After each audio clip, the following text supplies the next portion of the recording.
Kenya's opposition leader has said his coalition will not accept the result of last week's controversial presidential election rerun, vowing to embark on a political campaign to restore democracy in the country. Raila Odinga made the comments on Tuesday, one day after President Uhuru Kenyatta was declared the winner of the October 26 poll.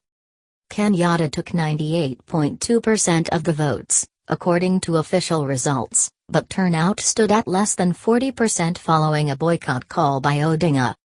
"This election must not stand," Odinga told reporters, saying that the result was not credible and alleging that the electoral body was not in charge of the poll. "If allowed to stand, it will make a complete mockery of elections and might well be the end of the ballot as a means of instituting government in Kenya," added Odinga, leader of the National Super Alliance, NASA, opposition coalition. "It will completely destroy public confidence in the vote. Reasonable people will not turn out to vote in elections with predetermined outcomes." The poll rerun was called after the country's Supreme Court annulled an August 8 presidential election, following a challenge by Odinga, because of illegalities and irregularities in the voting process. Odinga withdrew from the repeat poll, claiming reforms demanded by the opposition had not been made to the Electoral Commission. Ahead of the vote, he had urged his supporters to not participate in what he called a sham election and vowed to transform NASA into a resistance movement against the government. In his remarks on Tuesday, Odinga referred to a program of vigorous positive political action that will include economic boycotts, peaceful processions, picketing and other legitimate protests.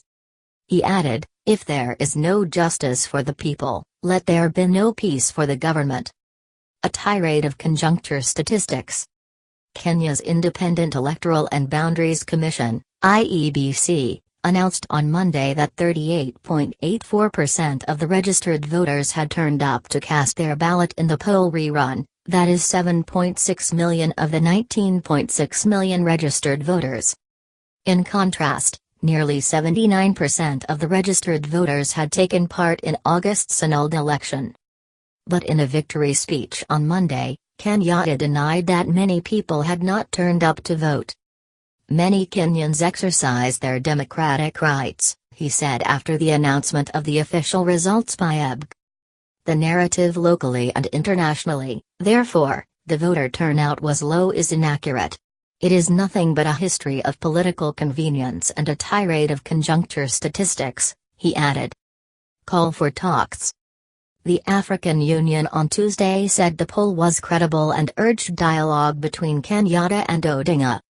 Overall, the stipulated procedures for opening, voting, closing and counting were largely complied with, the AU said in a statement. The AU Observer Mission noted improvements in the technical conduct of the elections. In the run-up to the election, Kenya was gripped by almost daily protests and running battles between opposition supporters and security forces. At least 50 people have been killed in political violence witnessed since August's annulled polls.